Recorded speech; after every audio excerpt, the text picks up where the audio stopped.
यंदा आपण पाहिलं सर्वत्र मुसळधार पाऊस झालाय। मराठवाड्यात पुराने खूप नुकसान केलं।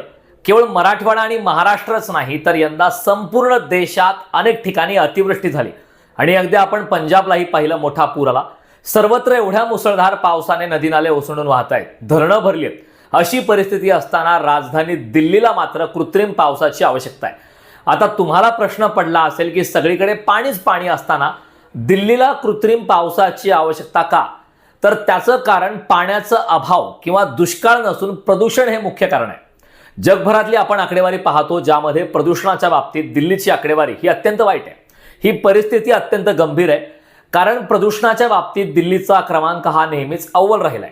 प्रदूषणाशी लढण्यासाठी दिल्ली सरकारने आता अनोखी योजना राबवण्याचा विचार केलाय, ती म्हणजे दिवाळीनंतर कृत्रिम पावसाची योजना। दिवाळीच्या आसपास वायू प्रदूषण कमी करण्यासाठी कृत्रिम पाऊस पाडण्यासाठी दिल्ली सरकार राजधानीत ढगांचे रोपण करण्यास आता पूर्णपणे सज्ज आहे, असं पर्यावरण मंत्री मनजिंदर सिंग सिरसा यांनी सांगितलंय।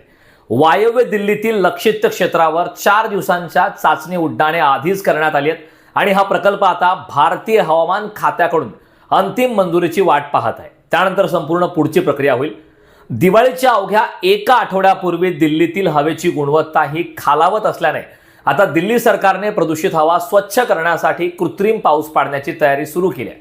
पर्यावरण मंत्री मनजिंदर सिंग सिरसा यांनी सांगितलंय की पुढील 2 ते 3 दिवसात हवामानाची स्थिती जी आहे ती अनुकूल झाल्यास भारतीय हवामान विभागाच्या मंजुरीनंतर 3 तासांच्या क्लाउडिंग सीडिंग ऑपरेशन सुरू केलं जाईल आणि राजधानीत हवा गुणवत्ता निर्देशांक म्हणजे AQI 200चा टप्पा ओलांडल्यामुळे ग्रेडेड रिस्पॉन्स ॲक्शन प्लॅनची पहिली पायरी आधीच लागू करण्यात आली। कृत्रिम पाऊस पाडण्याच्या या योजनेत ढगांमध्ये सिल्वर आयोडाईड यासारखे पदार्थ टाकून पर्जन्याला सुद्धा प्रोत्साहन दिले जाते आणि यामुळे आता आगामी काळात परवानगी येईल आणि कृत्रिम पाऊस या गोष्टी तर होतच राहतील। मात्र या निमित्ताने पुन्हा एकदा प्रदूषणाचा गंभीर मुद्दा पुढे आलाय। यासारख्या ताज्या अपडेटसाठी पुढारी न्यूजला फॉलो करा।